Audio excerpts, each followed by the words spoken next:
Hi guys, assalamu alaikum. Hope all of you are doing great and having a great day. This is the series where we discuss common presentations in gynae, ER and the OPD. And the case we are going to discuss today is about asthma in pregnancy. So the patient may come to you in the ER with a short episode of breathlessness, cough, wheezing and inability to properly inhale air or breathe. तो आप क्या करेंगे? सबसे पहले तो उसको oxygen लगा देंगे और उसके बाद हम डिस्कस करते हैं.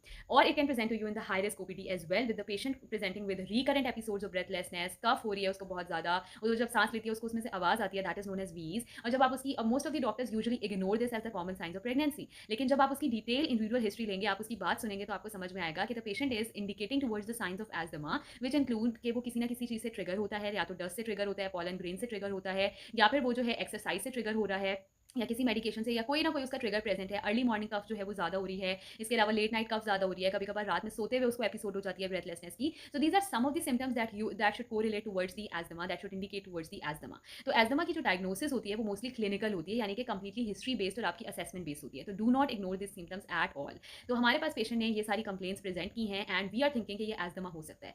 जैसे कि हमने बात की कि इसकी डायग्नोसिस क्लिनिकल होती है, लेकिन हम कुछ टेस्ट भी करवा सकते हैं. पहले तो आपने एग्जामिनेशन की, उसमें आपको टेकिपनिया दिखा, may be patient is using accessory muscles, सही है. और इसके अलावा पेशेंट क्या कर सकते हैं, उसकी ऑक्सीजन सैचुरेशन जो है वो 95 से कम आ सकती है. इसके अलावा आपके पास पेशेंट की एक्सपायरेटरी वीजेज आ सकती हैं ऑन स्टेथ एग्जामिनेशन ऑस्कल्टेशन पे. तो आपको ये पता चल जाएगा कि क्लिनिकल हिस्ट्री भी पॉजिटिव है, फैमिली हिस्ट्री भी पॉजिटिव है, एग्जामिनेशन भी सिम्टम्स मिल रहे हैं. तो it might you should correlated with the asthma, या it might indicate towards the asthma. तो फिर आ जाएगी हमारे पास पेशेंट की counselling, that is very important. तो हम पेशेंट को बताएंगे कि continuing the medication is very important. The medication are completely safe, लेकिन अगर आप मेडिकेशन का यूज डिसकंटिन्यू करेंगी, that can cause hypoxia to you. और जब आपके मसल्स को, आपके टिश्यूज को प्रॉपर ऑक्सीजन नहीं मिलेगी, तो हाउ इज दैट पॉसिबल कि आपका प्लासेंटा कंप्लीट ऑक्सीजन डिलीवरी करेगा टू द फीटस. और अगर फीटस को हाइपोक्सिया होगा, लो बर्थ वेट हो सकता है, प्री क्लैम्शिया हो सकता है, प्री मेच्योर डिलीवरी हो सकती है, टिश्यूज की डेवलपमेंट सही नहीं होगी, ब्रेन डेवलपमेंट सही नहीं होगी. These are some of the counselling points you can use. और उसके बाद हम आ जाएंगे ट्रीटमेंट पे. तो ट्रीटमेंट के जैसे हमने बात की कि जो भी ट्रीटमेंट पेशेंट ले रही है उसको कंटिन्यू करना है. अगर पेशेंट ईआर में प्रेजेंट की है, आप उसको ऑक्सीजन थेरेपी देंगे और आप उसको बीटा अगोनिस्ट देंगे, साल्ब्यूटामॉल फॉर द रिलीफ. और इसी तरह से पेशेंट को जो स्टेप वाइज अप्रोच होती है, आपने बताना है कि जब भी एक्यूट एपिसोड होगी, एक्सरबेशन होगी, उसने साल्ब्यूटामोल यूज करना है घर में.